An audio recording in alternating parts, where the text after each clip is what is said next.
अथ चतुर्थोऽध्यायः। श्री भगवानुवाच इमं विवस्वते योगं प्रोक्तवानहमव्ययम् विवस्वान् मन्वे प्राह मनुरिक्ष वाक्वे ब्रवीत। श्री भगवान बोले हैं, मैंने इन अविनाशी योग को सूर्य से कहा था, सूर्य ने अपने पुत्र वैवस्वत मनु से कहा और मनु ने अपने पुत्र राजा इक्ष्वाकु से कहा। एवं परंपरा प्राप्त मिमा राजर्षयो विदुः सकाले ने महता योगो नष्टः परंतप। हे परंतप अर्जुन, इस प्रकार परंपरा से प्राप्त इस योग को राजर्षियों ने जाना, किंतु उसके बाद वह योग बहुत काल से इस पृथ्वी लोक में लुप्त प्राय हो गया। स एवाय मया तेद्य योगः प्रोक्तः पुरातनः भक्तोसी में सखा चेती रहस्य हेतुत्तमम्। तू मेरा भक्त और प्रिय सखा है, इसलिए यह पुरातन योग आज मैंने तुझे कहा है, क्योंकि यह बड़ा ही उत्तम रहस्य है, अर्थात गुप्त रखने योग्य विषय है।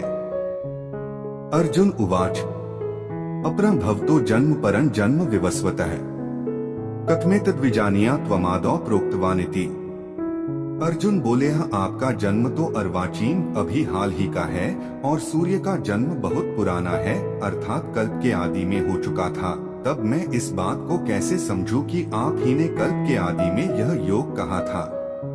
श्री भगवानुवाच बहूनि में व्यतीतानि जन्मानि तव चार्जुन तान्येह वेद सर्वाणि न त्वं वेत्थ परंतप। श्री भगवान बोले, हे परंतप अर्जुन, मेरे और तेरे बहुत से जन्म हो चुके हैं, उन सबको तू नहीं जानता, किंतु मैं जानता हूँ। अजोपि सन्नव्ययात्मा भूतानामीश्वरोपि सन् प्रकृतिं स्वामधिष्ठाय संभवाम्यात्म माया। मैं अजन्मा और अविनाशी स्वरूप होते हुए भी तथा समस्त प्राणियों का ईश्वर होते हुए भी अपनी प्रकृति को अधीन करके अपनी योग माया से प्रकट होता हूँ। यदा यदा ही धर्मस्य ग्लानिर्भवति भारत अभ्युत्थानमधर्मस्य तदात्मानं सृजाम्यहम्। हे भारत, जब जब धर्म की हानि और अधर्म की वृद्धि होती है, तब तब ही मैं अपने रूप को रचता हूँ, अर्थात साकार रूप से लोगों के सम्मुख प्रकट होता हूँ। परित्राणाय साधूना विनाशाय च दुष्कृता धर्म संस्थापनार्थाय संभवामि युगे युगे। साधु पुरुषों का उद्धार करने के लिए, पाप कर्म करने वालों का विनाश करने के लिए और धर्म की अच्छी तरह से स्थापना करने के लिए मैं युग युग में प्रकट हुआ करता हूँ। जन्म कर्म च मे दिव्यमेवं यो वेत्ति तत्वतः त्यक्त्वा देह पुनर्जन्म नैति मामेति सोऽर्जुन। हे अर्जुन, मेरे जन्म और कर्म दिव्य अर्थात निर्मल और अलौकिक हैं। इस प्रकार जो मनुष्य तत्व से जान लेता है, वह शरीर को त्याग कर फिर जन्म को प्राप्त नहीं होता, किंतु मुझे ही प्राप्त होता है। वीतराग भय क्रोधा मनमया मामुपाश्रिता है, बहवो ज्ञानत सा पूता मद भाव मांगता है। पहले भी जिनके राग भय और क्रोध सर्वथा नष्ट हो गए थे और जो मुझ में अनन्य प्रेम पूर्वक स्थिर रहते थे, ऐसे मेरे आश्रित रहने वाले बहुत से भक्त उपर्युक्त ज्ञान रूप तप से पवित्र होकर मेरे स्वरूप को प्राप्त हो चुके हैं। ये यथा मा प्रपद्यन्ते तांस्तथैव भजाम्यहम् मम वर्तमानुवर्तन्ते मनुष्याः पार्थ सर्वशः। हे अर्जुन, जो भक्त मुझे जिस प्रकार भजते हैं, मैं भी उनको उसी प्रकार भजता हूँ, क्योंकि सभी मनुष्य सब प्रकार से मेरे ही मार्ग का अनुसरण करते हैं। कांक्षन्तः कर्मणा सिद्धि यजन्त इह देवता है, क्षिप्र ही मानुषे लोके सिद्धिर्भवति कर्मजा। इस मनुष्य लोक में कर्मों के फल को चाहने वाले लोग देवताओं का पूजन किया करते हैं, क्योंकि उनको कर्मों से उत्पन्न होने वाली सिद्धि शीघ्र मिल जाती है। चातुर्वर्ण मया सृष्टं गुणकर्म विभागशः तस्य कर्तारमपि मां विद्धय कर्तारं व्ययम्।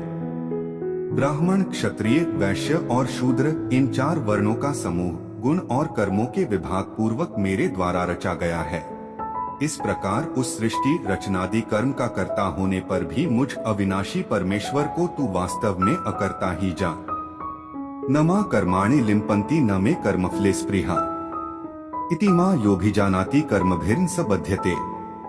कर्मों के फल में मेरी स्पृहा नहीं है, इसलिए मुझे कर्म लिप्त नहीं करते। इस प्रकार जो मुझे तत्व से जान लेता है, वह भी कर्मों से नहीं बंधता।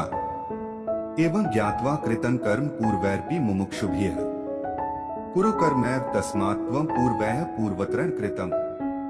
पूर्व काल में मुमुक्षुओं ने भी इस प्रकार जानकर ही कर्म किए हैं, इसलिए तू भी पूर्वजों द्वारा सदा से किए जाने वाले कर्मों को ही कर। किम कर्मेति कव्योप्यत्र मोहिता है। तत्ते कर्म प्रवक्ष्यामि यज्ञात्वा मोक्ष से शुभात्।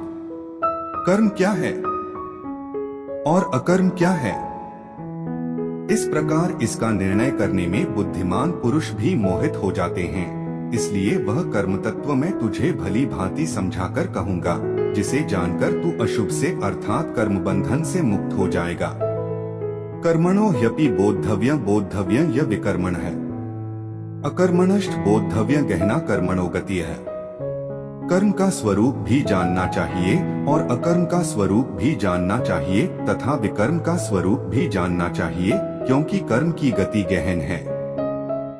कर्मण्य कर्म यह पश्येत कर्मणि च कर्म यह।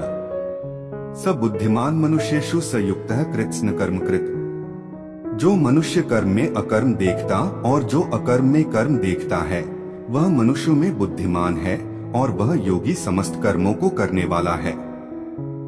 यस्य सर्वे समारंभाः काम संकल्प वर्जिता है। ज्ञानाग्निदग्ध कर्माण तमाहुः पंडितम बुधा है। जिसके संपूर्ण शास्त्र सम्मत कर्म बिना कामना और संकल्प के होते हैं तथा जिसके समस्त कर्म ज्ञान रूप अग्नि के द्वारा भस्म हो गए हैं, उस महापुरुष को ज्ञानी जन भी पंडित कहते हैं। त्यक्त्वा कर्मफलासंगं नित्य तृप्तो निराश्रयः कर्मण्यभिप्रवृत्तोपि नैव किंचित करोति सः। जो पुरुष समस्त कर्मों में और उनके फल में आसक्ति का सर्वथा त्याग करके संसार के आश्रय से रहित हो गया है और परमात्मा में नित्य तृप्त है, वह कर्मों में भली भांति बरतता हुआ भी वास्तव में कुछ भी नहीं करता। निराशीर्यत चित्तात्मा त्यक्त सर्वपरिग्रहः शारीरं केवलं कर्म कुर्वन्नाप्नोति किल्बिषम्। जिसका अंतःकरण और इंद्रियों के सहित शरीर जीता हुआ है और जिसने समस्त भोगों की सामग्री का परित्याग कर दिया है, ऐसा आशारहित पुरुष केवल शरीर संबंधी कर्म करता हुआ भी पापों को नहीं प्राप्त होता।